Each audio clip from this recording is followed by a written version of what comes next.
Europe Matin. 6h, 9h, Lionel Gougelot. 8h44, l'heure du Club de la Presse du lundi sur Europe 1. Bonjour Guillaume Bigot. Bonjour à vous, bonjour à tous. Politologue et éditorialiste, membre de la revue Front Populaire. Bonjour Benjamin Morel. Benjamin Morel est-il en ligne avec nous? Oui, je vous entends. Bonjour Benjamin, maître de conférence en droit public à l'université Paris 2 Panthéon-Assas. D'abord messieurs, est-ce que vous avez passé un joyeux Noël, Guillaume Bigot? Ah oui, très, très joyeux Noël, peut-être un peu trop joyeux d'ailleurs, mais je récupère bien du joyeux Noël. Pas trop gâché par la grève de la SNCF? Non, j'avais la chance de pas avoir besoin de train pour Benjamin Morel rendre réveillon. Oui, excellent Noël également. Le Père Noël existe, je peux en témoigner. Un week-end studieux, d'après ce que j'ai pu voir de votre côté. Messieurs, on va parler de la grève de la SNCF qui s'achève ce matin. Le trafic redevient normal en ce lundi matin. Le nouvel an est épargné grâce à des négociations de dernière minute. Benjamin Morel, quel enseignement on peut tirer de cette séquence finalement de cette grève et de la façon dont elle a été gérée aussi bien par la direction et le gouvernement? C'est un gros sujet, si vous voulez. Je crois que le premier enseignement, c'est que dans une période d'inflation généralisée, où les syndicats ont perdu quasiment toute leur bataille depuis 1995, et donc ils sont fondamentalement fragilisés, en grande partie dépassés par leur base, eh bien aujourd'hui, c'est un peu chacun pour sa peau. C'est-à-dire que dès le moment où vous avez une capacité de blocage, même si ça contrevient à l'intérêt général, même si, in fine, ça implique de vous mettre à dos une partie conséquente de la population à la veille d'une réforme des retraites, c'est pas un hasard si aucun syndicat ne soutenait cette grève à l'origine. Elle est anti-stratégique en réalité. Eh bien, dès le moment où vous avez une capacité de négocier pour votre pomme parce que vous avez une capacité de blocage, vous y allez. On a vu ça avec Total, on a vu ça avec les raffineries, on verra sans doute ça demain dans d'autres secteurs, mais ça montre un individualisme aujourd'hui en matière de rapport au travail, de rapport au salaire et de rapport aux grands défis sociaux qui ne tait même plus son nom. Guillaume Bigot, le fait que ce mouvement ait échappé aux syndicats, ça aussi c'est quelque chose de notable, même si c'est eux qui ont déposé le préavis de grève pour faire en sorte que cette grève ne soit pas illégale. C'est ça, en fait les syndicats, on a compris qu'ils trouvaient cette grève illégitime, mais qu'ils l'ont légalisée en déposant, donc c'est très étrange. Vous savez, Alexandre Le Grand disait comme je suis leur chef, je les suis.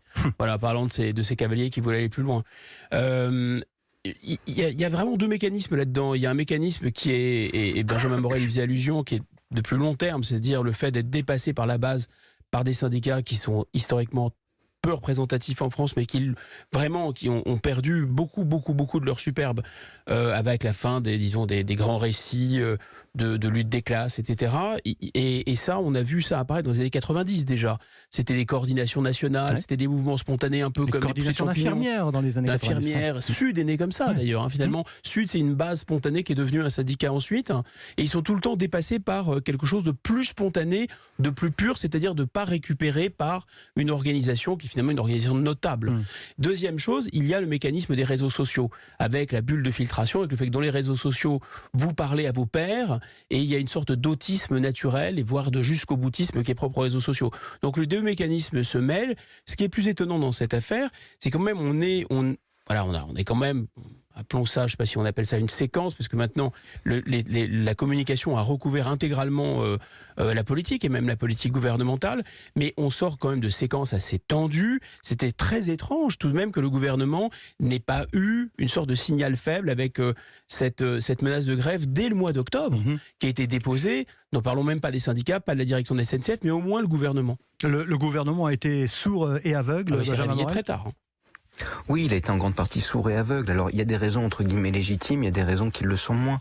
Les raisons légitimes, c'est tout bêtement qu'en effet, ça venait pas de syndicats. Or, même si les gouvernements se sont défiés et ont défié les syndicats pendant des années, le fait est que ça reste un partenaire naturel. On l'a vu au moment de la crise des Gilets jaunes. Quand vous n'avez pas cet interlocuteur, vous ne savez pas où vous allez. Et donc là, très clairement, il y a eu une forme de naïveté vis-à-vis d'une grève qui était annoncée, dont les revendications étaient posées, dont on pourrait discuter d'ailleurs. Elles sont pas toutes illégitimes, loin de là, mais dont la position était problématique. Après, il ne faut pas non plus croire que le gouvernement sort fondamentalement affaibli de cette affaire. C'est comme au moment de la crise totale. Et ce, pour deux raisons. La première raison, c'est que le gouvernement, pour des raisons économiques qu'on peut comprendre, là encore dont on pourrait discuter, mais ne veut pas rentrer dans une grande négociation générale sur les salaires et les traitements des fonctionnaires. Parce qu'aujourd'hui, beaucoup d'entreprises ne tiendraient pas si jamais on entrait dans cette négociation, parce qu'ensuite ça impliquerait de creuser la dette. Donc ce faisant, si vous avez des petits conflits sectoriaux qui ne se généralisent pas et qui sont impopulaires, ça ne présente pas forcément de problème pour le gouvernement.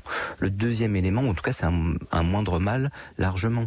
De l'autre côté, encore une fois, la veille d'une réforme des retraites, le fait d'avoir une profession et une entreprise qui peut être une source importante de blocage. Parce que souvenez-vous, en 2019, beaucoup de Français ont fait en fait grève par procuration. Ils ont considéré que les régimes spéciaux, etc., c'était pas forcément de leur goût, mais que finalement, s'il y avait des professions qui étaient en capacité de bloquer le pays et que ces professions faisaient grève et maintenaient la pression en leur nom, eh bien, autant les soutenir.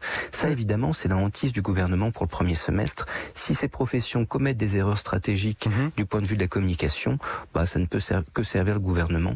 Donc pour le gouvernement aujourd'hui, c'est un mal pour un bien. Le scénario de la grève par procuration sur des sujets sensibles comme la réforme des retraites, Guillaume Bigot, vous y croyez, vous je vous sens sceptique. Oui, parce que je pense qu'il y a un effet de miroir. On parlait tout à l'heure de la perte de légitimité des syndicats, parce que simplement les revendications individuelles ou les revendications d'une entreprise sont plus articulées avec un grand discours sur l'avenir de la société porté par des syndicats. Et ça correspond en effet de miroir à des grandes entreprises publiques qui portaient le service public. Enfin, on parlait d'un usager de la SNCF, on ne parlait pas d'un client de la SNCF. Qu'on bombarde aujourd'hui de mails avec lesquels on fait de la communication, etc. Et ces entreprises sont des entreprises privées, donc d'une certaine façon, à entreprise privée, je dirais comportement syndical privé, de revendications individuelles pour moi et pour les gens comme moi, et plus pour la société. Donc le fait de faire grève par procuration, ça veut dire qu'on s'inscrit dans une histoire et que la revendication individuelle, elle est liée à une revendication collective. Ça, c'est de moins en moins vrai. Ces mouvements de grève, ces mouvements sociaux hors contrôle des syndicats, pour dire les choses simplement, est-ce qu'il faut s'attendre que ce type d'organisation gagne d'autres secteurs d'activité, Benjamin Morel ? Oui, parce qu'encore une fois, quand je parlais de grève par procuration, vous avez des syndicats au niveau national qui peuvent avoir une stratégie nationale. Et ces stratégies nationales, aujourd'hui, impliqueraient, si jamais elle était maintenue, d'être à la fois dans une forme de tempérance, puis dans une forme de bras de fer au moment des grandes réformes, avec l'espoir d'un soutien des Français au moment où ils en auraient besoin.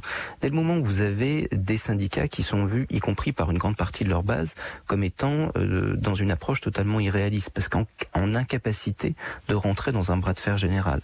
Dès le moment où vous avez des professions qui ont une capacité de blocage, et à travers cette capacité de blocage, eh bien, pour éviter justement cette généralisation du conflit que craint le gouvernement, une vraie capacité à faire avancer des revendications sectorielles. Eh ben, forcément, entre guillemets, ils en usent. Regardez encore une fois la réforme des retraites de 2019, c'est le dernier exemple que l'on a en date et qui est assez marquant. Ouais. La CFDT n'appelle pas forcément à manifester ou à faire grève. Elle n'est pas forcément très enthousiasmée par la réforme, mais elle souhaite rentrer dans un processus qui est un processus de négociation ou tant non. Mais elle est dépassée par sa base. Ouais. Et aujourd'hui, quand bien même Laurent Berger dirait attention, on rentre en négociation, voire même on accepte la future réforme des retraites, la réalité c'est qu'il ne serait pas suivi par sa base. C'est très dangereux. Donc les syndicats aujourd'hui n'ont pas de capacité de négociation. C'est le syndrome gilet jaune, Guillaume Bigot, qui peut se greffer finalement aux conflits sociaux à venir, parce que on sait l'année 2023, notamment le début de l'année 2023 sera sensible de ce point de vue-là.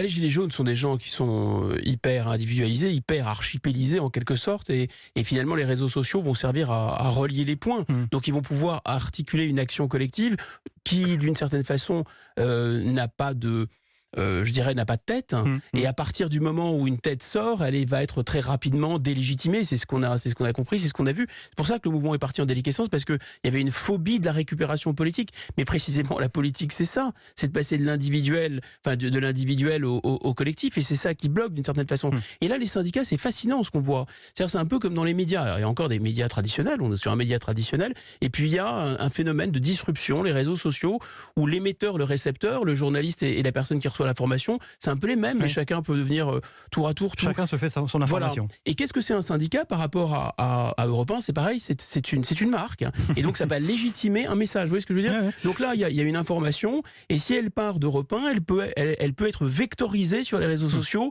Et là, c'est la même chose finalement. Un syndicat va donner la marque du syndicat pour qu'une revendication qui est apparue spontanément puisse devenir politique. Mais ça va être compliqué pour ensuite arrêter le mouvement, si le mouvement part de la base. Ouais. Autre grève, autre malaise, celui des médecins généralistes qui ferment leur cabinet, en tout cas pour un bon nombre d'entre eux à partir d'aujourd'hui et pour toute la semaine. Des médecins qui réclament une revalorisation de la consultation de 25 à 50 euros. 50 euros la consultation. Est-ce que c'est bien réaliste, Guillaume Bigot? C'est à la fois légitime et totalement irréaliste. Et totalement irréaliste dans l'état de nos comptes publics et de la santé de la France. La France, il faut le rappeler, produit 36% de ce qu'elle consomme. Un choix a été fait, stratégique, au cours des 20-30 dernières années, qui passe par l'euro, qui passe par la désindustrialisation massive, les délocalisations.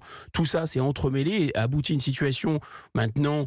On considère à juste titre que ces charges sociales sont beaucoup trop lourdes, donc ça tire tout le mécanisme salarial et de rémunération d'ailleurs de la production, de toute la production vers le bas, mais finalement c'est plutôt une conséquence des délocalisations qu'une cause. Et là, pour revenir aux médecins, oui c'est normal après autant d'études de demander une rémunération, je dirais, acceptable, mais le problème c'est que effectivement le pays n'en a plus les moyens.